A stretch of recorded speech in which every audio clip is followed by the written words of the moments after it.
I need all you dozens of viewers out there to just tell me how you like this, alright? Welcome to the show.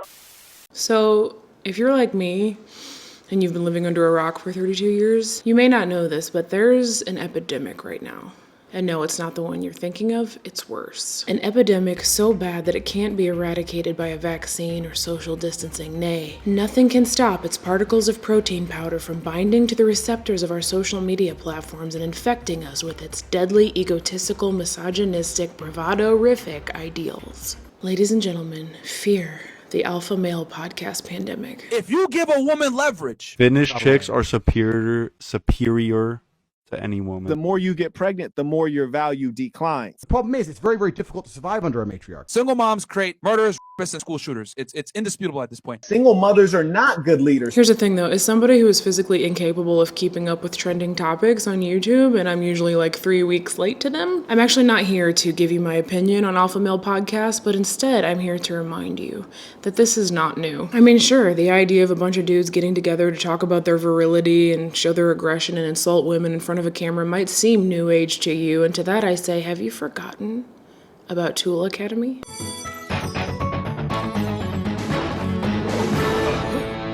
Do you not remember that? Well, good news, kids. We're gonna remember it today. Because this is Remember That, where we remember stuff. So hold on to your Lucky Brand jeans. It's tool time. Wait. Without my stove, I felt lost, you know? I would go to set a pan on top of it, thinking it was still there, and the pan would just crash to the ground.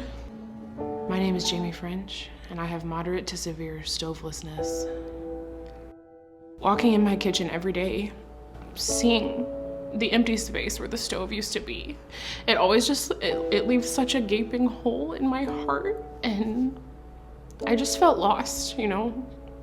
Every day having to look at the gross old asbestos tile that was laid there in 1952 and all that nasty crap that they like stick to the back of the tile to stick the tile to the wall that yellowed because the lady who lived there before was a smoker. I have to see that every day. So I needed something I could cook where I could just use this like portable burner. Something simple that didn't require an oven and didn't require a bunch of space. And that's when I asked my search engine about HelloFresh. HelloFresh is actually America's #1 meal kit subscription service. It makes cooking so easy with farm fresh ingredients just delivered right to your door every day. They offer so many recipes to choose from every week to really help me like break out of my recipe rut, you know? Without a stove, I was just cooking the same stuff over and over, which was just tuna fish sandwiches. I wasn't even cooking, you know? HelloFresh's pre-portioned ingredients mean there's less prep for me and less wasted food. And the packaging that they use to ship the food is already recycled content. With HelloFresh, produce gets from the farm to my doorstep in under a week for peak freshness. HelloFresh also cuts down on food waste by at least 25% compared to grocery shopping. I love it personally because the pre-portioned ingredients just take up so much less space on my counter and therefore make it easy for me to cook, even without a stove. I have so much room. HelloFresh filled that gaping stove hole.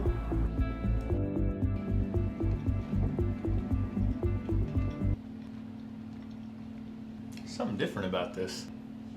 Tastes like it's made without a stove. Wow. But it's still really good. If you're interested in trying HelloFresh, you can visit HelloFresh.com and use code JamieSaid16 at checkout for up to 16 free meals, plus 3 surprise gifts. You too can cope with stovelessness with HelloFresh. Thank you, HelloFresh, for improving my quality of life, sponsoring today's video, and now back to the show. Action.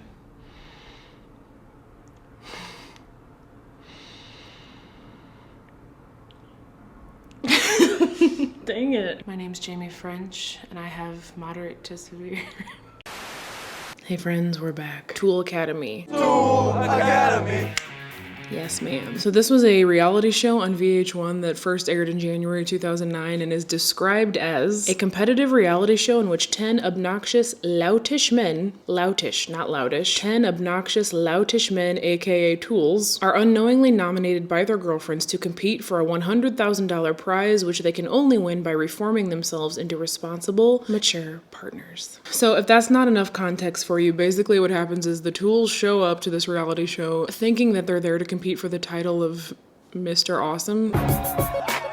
Basically, Mr. Awesome would be like the peak of all alpha-ness. Who is the biggest alpha male in America? But of course, shortly after arriving and making idiots of themselves,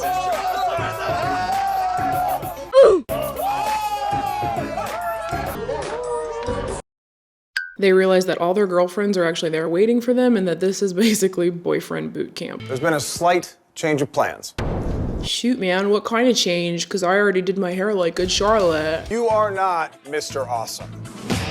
You're complete tools. So season 1, episode 1 is important, okay? Because you get like the whole gist of the show, it lays the foundation, but more importantly, we get introductions to the tools. And it's very important that you guys remember everybody's names if you're gonna have an okay time here today. So we got our typical alpha bros like Joey, Tommy, Rob, and my personal favorite, Sean. How many pounds do you think your chick needs to lose? But then we get the real alphas. The alphas so alpha-y that they can't even bear to use their own name and instead have nicknamed themselves to better suit their alphaness. Ladies and gentlemen, I give you Mega, Celebrity, and Matsu Flex. Matsu Flex to the fullest extent. And the Matsu Pop Pop magic. I could pick that dollar up off the ground with my butt cheek. I want to talk to you about Matsu Flex, okay? Matsu Flex, he's the salt of the earth for so many reasons, okay? But first of all, his shirts. His shirts are exactly what you would picture an alpha male wearing, and they are a perfect complement to his sound advice and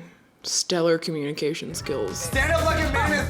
Stand up like a man is backing down your woman who. Where's the pants right now in your relationship? Now wait, no, stop! We're learning how to be the man for our women. Let your voice be heard. I love how Matsu Flex really understands that being louder makes your point valid. Yeah, be a man. Bang on stuff to get your point across. That any guy would even dare to laugh at me when I'm speaking my mind. See guys, alpha males' definition of speaking their mind is often just stringing together incoherent sentences and increasing the volume when they recite them. We still see this today in these alpha podcasts that are popping up everywhere. I haven't really seen anybody reach the decibel level of Modest Yahoo. I mean our main man Matsu. But it's a different setting. The podcast setting is different, you know. Instead of screaming, they just like interrupt and talk over the woman that they're interviewing. I care about your past. Hold up. It's the same basic alpha principle, which is I am loud and therefore I am correct. Matsu Flex takes his alphaness to the next level in episode 4 of season 1, in which I have titled the Mega Conspiracy episode. So one of the tools, Mega, comes home after a date with his girlfriend and he gets confronted by Sean. And basically what Sean is saying is like, look, dude, we don't really think your relationship is legit, dude. I literally think that you and your girl are just best friends. I'm just being real. All the other tools agree, you know, they're not happy with Mega. Some might even say they're mega mad. You don't show affection to your girl like all the rest of us show affection to our girls. So Mega, who is actually pretty mature and reasonable, and despite his nickname seemed to be the only person in the house with half a brain, he makes a pretty reasonable statement to sort of defend himself. I do not need to express or prove anything to any of you guys. Try to find fulfillment in your own relationships, not mine. That's reasonable, right?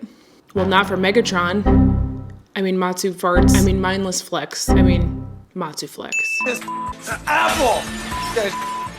Matsu, that was my apple, bro. Yeah, that was his apple, bro. Yeah, you're laughing now, but it's just a matter of time before that fresh and fit podcast guy starts victimizing apples himself. Just wait. The stage has been set. Like girls like that, they're Lamborghinis. They're extremely annoying to maintain. And tell me that you need to talk to me in an offensive manner, in a defensive way as well. Yes, this is the other echoed sentiment of the alpha male, which is that if you make a succinct and reasonable statement to support your case, you are being defensive. And you better not speak in both a defensive manner and a defensive way. It's important for you as a non-alpha to know the difference between manner and way. Duh. Don't ever step in front of me. Don't ever step in to the left. In front of me. Don't step. Step and Be behind. Don't tell me. Don't step adjacent to. Offensive manner in a defensive way as well. Oh man, my joke doesn't even work. An offensive matter in a defensive way as well. My bad. I guess I need to go to Tool Academy.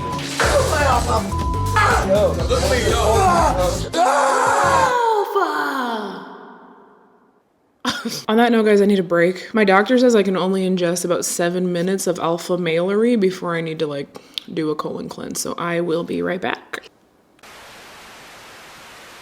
Hey guys, we're back. So if you think Matsu was the worst guy on the show, think again. I don't know, I mean, they're all kind of the worst. It's really hard to choose between like Joey, the dude who trained his girlfriend to do the dishes and stuff. I've trained Ashley very well. She knows when to stay in line. I've trained Ashley to do the laundry, pretty much clean the whole apartment. Yeah, because your girlfriend showing you common courtesy equates to being a trained animal. Celebrity who physically cannot stop doing this dance move that he refers to as the booty pop. Girls love the booty pop. He's just not capable of stopping, even after he gets dumped in the 6th episode. You're the biggest tool out of all these guys. I'm leaving here without you. Peace. Pop, pop. Really? We got Rob, who faked passing out so that he wouldn't have to take a lie detector test, which would have revealed that he cheated on his girlfriend, but then he ended up saying it to the producers while the cameras were rolling, and it ended up on national television anyway. Basically, I was gonna be found out for cheating on Crane. I hooked up with another chick one time. Nobody's gonna know. There was Josh, who body shamed his girlfriend for laughs. She could be 300, she could be 200. I mean,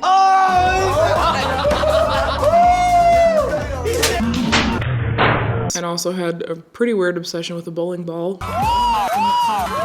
But none of them, and I mean none of them, can hold a candle to Sean. Hiroshima or something, this sucks. how many pounds do you think your chick needs to lose? His girlfriend's fat, but whatever. I'm just glad that my chick's the hottest one. I want him to tell the truth right now, and I want to see her cry. National Guard here to hold me back. Him and I were both the 2 dominant males in the place, because I'm the most alpha male here. Is that pig you're eating? No, it's pork. The ladies are gonna bow down and love me. This is some must-see TV, kids. Not to be confused with must-e TV. Okay, now with Sean, I'm not gonna point out the obvious, okay? I'm gonna point out the other obvious, which is that he is literally the worst. Are you serious? We need therapy. Therapists are for people that are weak-minded. That's something. Yeah, and alpha males aren't weak-minded at all. And they're definitely not insecure little boys hiding behind good Charlotte's hair. I need to see a psychologist. So in the first episode, he kind of just comes across as like your average tool, just with obviously a worse haircut. But episode 2, it turns out that he straight up had another girlfriend, like in addition to the girl that he commenced the show with. Who are you? Are you looking for somebody here? I'm Sean's girlfriend of 6 years. What? Are you serious? Sean. Oh my God. So he starts off with Jamie, and then this girl Ada shows up, who's claiming to be his girlfriend of 6 years. Now, I know that reality TV is staged. A lot of things are like set up, coerced, encouraged, etc. But according to my research, which isn't that thorough, this actually happened. This guy really had 2 girlfriends that didn't know about each other. He let the producers in on it, and they surprised him with Ada. This is Aaron. In episode 7, where the Tool's parents come onto the show, Ada's family is sobbing over the whole thing, and it just, I don't know. It kind of seems like there's some truth to it. I also found out, side note, that Jamie, the girl he was originally with, would later go on to be Tiger Woods' mistress, so that was a fun fact. But anyway, this isn't even the worst of Sean. It was pretty hard to choose, but I think, again, the worst of Sean is episode 4, you know, the Mega Conspiracy episode. Everything kind of settles down between Matsuflex and Mega. I can't believe I'm using those names. So Sean just kind of takes it upon himself to start a fight with Mega out of literal nowhere, and it is classy. You guys don't even live together, dude. My girl and I lived together for 6 years. But yet you were cheating on your girl?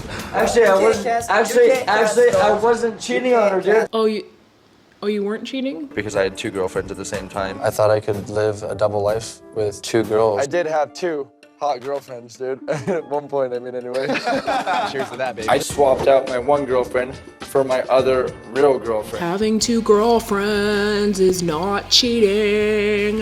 Hey, just walk away from the situation like you always do, bro. Yeah, but see, the thing is, Sean, that's what a man would actually do, is to walk away. But Sean, we know Sean's not a regular man, he's an alpha man. And alpha men prefer to argue incoherently with someone who isn't arguing back. We call that being eristic. Word of the day, part of speech adjective defined by arguing for the sake of conflict as opposed to resolving conflict. By the way, I'm not trying to be cool throwing that word at you. I learned it today when I was preparing for this video. We can see the exact same behavior in all of these alpha male podcasts that are running rampant today. They just argue for the sake of arguing, or basically to just show how big their muscles are. Side note, can we get some kind of like recognition for Mega? Mega's the man. Mega Man? He was the only human being in this season, besides, of course, the therapist, who is an OG, by the way, but he was the only person who showed even, like, a shred of humanity. He's angry like a child, making himself look like a complete, utter imbecile. I had to be the bigger man in that situation. Wait, you going to bed? You going to bed, dog? He had his, tooly moments, but ultimately, he was really the better man in a lot of situations. And then they eliminated him because they didn't like his girlfriend. You're not that much of a tool. Your girlfriend is. Therapist did say that I'm not a tool. Sean, it was very immature of you to pick a fight with Mega, but at least you have a girlfriend who wants to grow with you. Sean, you're a literal piece of human garbage, but at least you have a girlfriend who likes you. Sean gets worse with each episode. It all kind of comes to a head in episode 7. What's up now, bro? Step up to me! Step up to me! Huh? That's what I thought! It's only a game. Why you have to be mad? I think this image right here of Sean should be displayed on the wall of all the alpha male podcast backgrounds as their mentor, their teacher, and a reminder of who walked so that they could also walk. There's so much more that I could unpack here, but I don't want this video to be an hour long, so I just want to show you guys some honorable mentions. First of all, the host, okay? I don't know who he is. You don't actually see him very often, and compared to other reality shows of this type, but I love him because he just takes every opportunity to call the guys tools. 2 tools. Will the 3 remaining tools please step forward? You're complete tools. Good afternoon, tool. You're just a tool. You're just a tool. How'd he get that job? There's one episode where Tommy throws a chair to show how not tooly he is. She was trying to demasculate me, and you're not gonna show me up. I'm gonna break something to prove to America that I'm not a tool. So alpha, dude. Man tantrums, or mantrums as I like to call them, include but are not limited to asserting dominance over inanimate objects, which therefore shows that you are not a tool. Did you get that? But the most honorable of all honorable mentions again goes to episode 4, where the guys had to form a choir of tools and sing the Tool Academy theme song. In the end, I hope I'm not just a tool. That was so moving, especially that last chord. I think we have Sean to thank for that one. Can I drop an octave on that? It kind of like scratches. Oh, terminology. Well, friends, that's it for me today. Please remember that videos like this are done all in good fun, and I am confident that these gentlemen have now grown up and are way less tooly and probably leading very non-tooly, non-alpha lives, and have hopefully learned that women are not a commodity, but please, for the love of God, just don't let any of them start a podcast. It was like really 2 alpha males that were big. It's either him and I fight or not. And when him and I try to fight, then things can get very, very rough. See you guys later. Peace out, bro.